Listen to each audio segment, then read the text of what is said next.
السلام علیکم ورحمۃ اللہ وبرکاتہ۔ اہل اسلام کو اور ہمارے سننے والوں کو عید الفطر کی بہت بہت خوشیاں مبارک ہو۔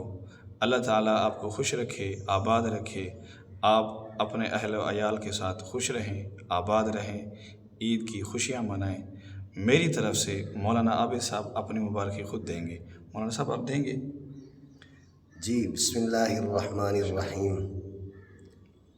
قرآن کریم میں اللہ تعالیٰ فرماتے ہیں قُلْ بِفَضْلِ اللَّهِ وَبِرَحْمَتِهِ فَبِذَلِكَ فَلْيَفْرَحُوا۔ ماشاءاللہ۔ حضور اکرم صلی اللہ علیہ وسلم کو اللہ تعالیٰ فرما رہے ہیں کہ آپ فرما دیجئے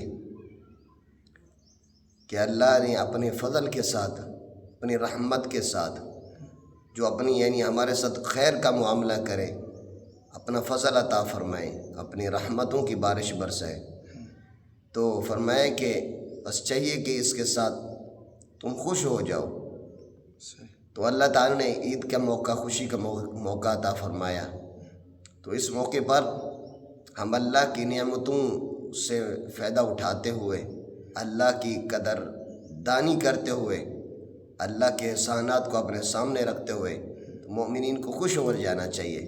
خوشی کا موقع ہے اور اپنی خوشی کا اظہار یہ بھی سنت ہے۔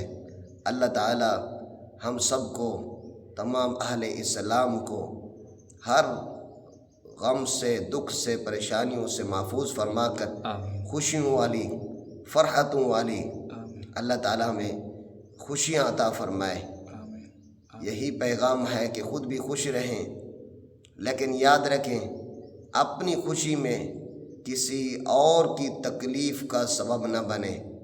خوشی اس انداز سے منائیں کہ ہم بھی خوش، اہل اسلام بھی خوش، اللہ کی ذات بھی خوش، رسول اللہ صلی اللہ علیہ وسلم کی ذات بھی خوش۔ ماشاءاللہ۔ اللہ تعالی ہمیں ایسی خوشیاں نصیب فرمائیں، اور ہر غم سے، دکھ سے، پریشانیوں سے اللہ تعالی ہمیں ہمیشہ امن نصیب فرما دے۔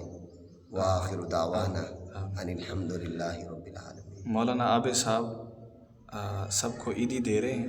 مولانا آپ اپنا پتہ بتا دیں تاکہ سننے والے آپ سے عیدی لے سکیں، آ سکیں، آپ کو عیدی ملے۔ آپ اپنا پتہ بتائیں گے یا اگلی ویڈیو میں بتائیں گے؟ جی، پتہ تو ضرور بتائیں گے، لیکن اگلی اور ویڈیو میں نہیں، جو آ سکے گا انشاءاللہ ان کو عیدی بھی ضرور ملے گی۔ ماشاءاللہ، آپ کمنٹ میں اپنی عیدی لے سکتے ہیں مولانا صاحب سے۔ نہیں، اگر حقیقت میں بھی پہنچ جائیں گے تو انشاءاللہ خطبہ بھی مل جائے گی۔ ماشاءاللہ مولانا صاحب نے بڑا دل رکھ لیا ہے۔ آپ ان سے رابطہ کر سکتے ہیں، پوچھ سکتے ہیں عیدی لینے کے لیے۔ جزاکم اللہ خیرا کثیرا۔ اللہ تعالیٰ آپ کو خوش رکھے، آباد رکھے۔